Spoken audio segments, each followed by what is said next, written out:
Today does mark 20 years since terror sent shockwaves not only through Australia but also the world. And it's hard to believe it is 2 decades since the Bali bombings killed 202 people, including 88 Aussies. A fun night out in town turned into absolute unthinkable horror.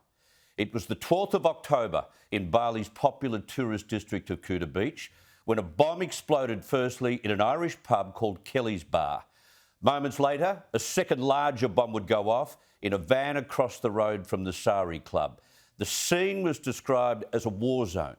Hundreds of casualties, destruction, devastation, bodies literally torn apart and, of course, burnt. Sporting teams on end-of-season trips from Australia, they were decimated, including Sydney's Coogee Dolphins rugby league team. 6 teammates died in that bombing. And today these terrible scenes were brought up in the minds of many as hundreds of people turned out to pay tribute, reflect and remember those who lost their lives. One of them, Paul Yeo from Dubbo, who paid tribute today to his brother Gerard. Gerard was killed in the terror attack. Paul didn't make the trip to Bali, but he had to inform his father of the news.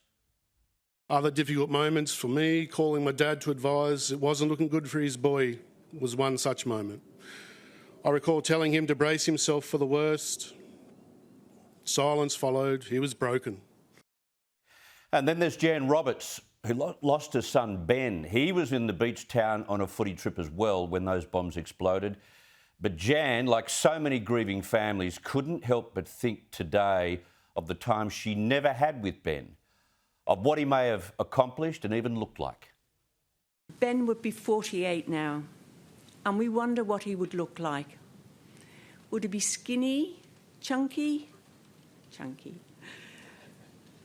Would he be losing his hair? Would he be going grey? We will never know. Never know. And at the national commemoration in Canberra, former Prime Minister John Howard, he recalled his admiration for the strength of those Australians who rallied to help each other that day. Not just then, but for months and years after. Through this, some of the great Australian characteristics shone. I always thought the Australian personality is a bit of a duality. We can be as tough as tungsten, as resilient when the occasion arises. Superbly stated. Perth too saw very sombre scenes for its memorial today. Back then the city was the landing point for so many victims who had to be airlifted quickly in almost a convoy of emergency trips from Bali. And in Bali, where Australians have returned to enjoy the Balinese hospitality after COVID-19, there were tearful recollections today of what happened that night and the Australians who never returned from their holiday.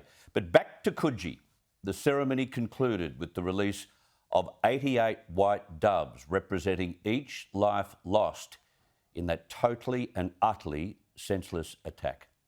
A moving moment. And you'll never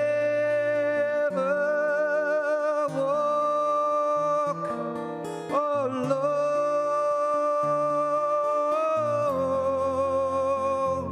You'll never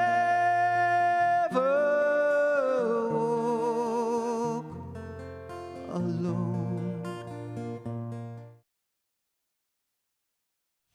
And that is just it. This horror attack didn't divide our nation. It brought so many people together.